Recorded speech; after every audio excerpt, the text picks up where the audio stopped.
don't see any positive outcome from this motion. Making a declaration on a national issue I don't think is beneficial to us right now.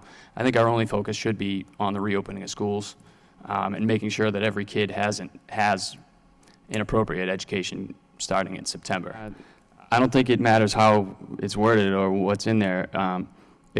There's no action. It's an empty motion, and I think it's grandstanding, to be honest with you. And so I'm still going to vote no. Thank you. Okay. Thank you. We bring up equity. We can put equity into anything that we talk about, apparently. Well, I don't think it's very equitable that our teachers don't want to show up to teach the most disadvantaged kids in the city. Talk about equity. What kind of equity is there in an online education when a kid's sitting at home in a building that is much worse off than our schools are right now? Anybody ever been in some of the worst houses in the city? I have.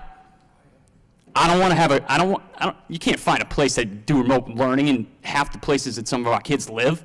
Talk about equity.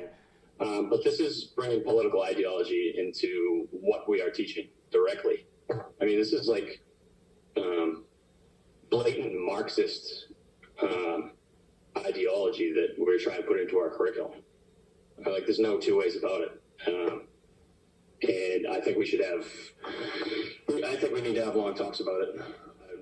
I'd suggest that something more along the lines of cognitive behavioral therapy and working with cognitive distortions and really figuring out on an individual level all the issues that we need to figure out with each other. Like, we need self-care right now for our kids.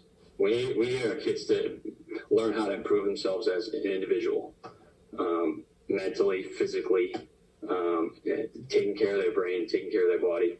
All of your citations in the document are from Marxist pushing professors.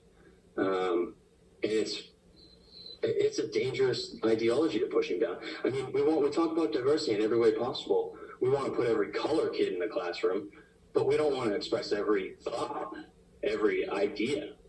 And we're going down a very narrow path here politically. It just seems to me that we're really pushing the fact that our minority kids are somehow being oppressed in the city, and pushing all these ideas of oppression and oppressed groups and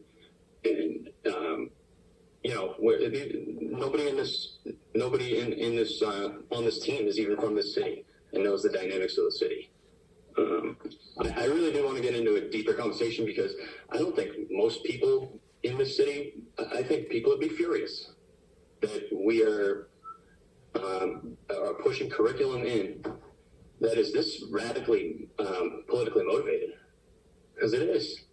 No diversity of thought here, which is, I think it's a mistake. I think we're focusing too much on the color of our skin and not enough on diversity of thought. Thank you. All right, thank you. Any other? The only inequities that are going on right now are the fact that we're not providing every kid with an in-person education. So we could talk about how every one of these plans will, it's not equitable. It's not, for one reason or another. None of these plans are perfect. Almost nobody's happy because it's difficult for everyone. The biggest inequity that's going on is we're not providing every kid with an in-person education. And we need to continue to work that way. But that's the bottom line. We're so far beyond that. This is the most successful experiment at coming together and living together that has ever been done in this country. It's the most successful one. I think the only groups that we need to settle ourselves into are Lowellians, Americans, and humans. All of this evil and genocide that has happened in the past, it was humans that did that. Not white humans, not black humans, not any other humans. Humans are capable of evil when groupthink happens. And we're starting to get into groupthink. I don't think anybody in this room disagrees with celebrating the culture of indigenous people. It's all part of American culture. That's what American culture is. There's a lot of Native culture involved in American culture. There's a lot of African American. There's a lot of Asian culture. And I mean, every European nation, it's American culture. We're humans, and we're Lowellians. And I think we don't need to start dividing ourselves back into groups, and I think this is where it's leading. The United Nations did this a long time ago. World Indigenous People Day is August 9th. And, you know, I would certainly suggest that we could have some sort of celebration at the beginning of school for Indigenous people, and to learn about their culture and bring it into our classrooms a little bit more if we want to. But I won't be supporting it. Thank you. Thank you, Mr. Mayor. I noticed that it says abolish Columbus Day. Can we explain further? Can we say Columbus Day? That was intended for on the school calendar itself, is to replace Columbus Day with Indigenous Peoples Day. Yeah. All right, so are there aren't any repercussions to anybody saying Columbus Day? I just want to be clear. We're okay with that? Okay. Thank you. Okay, thank you.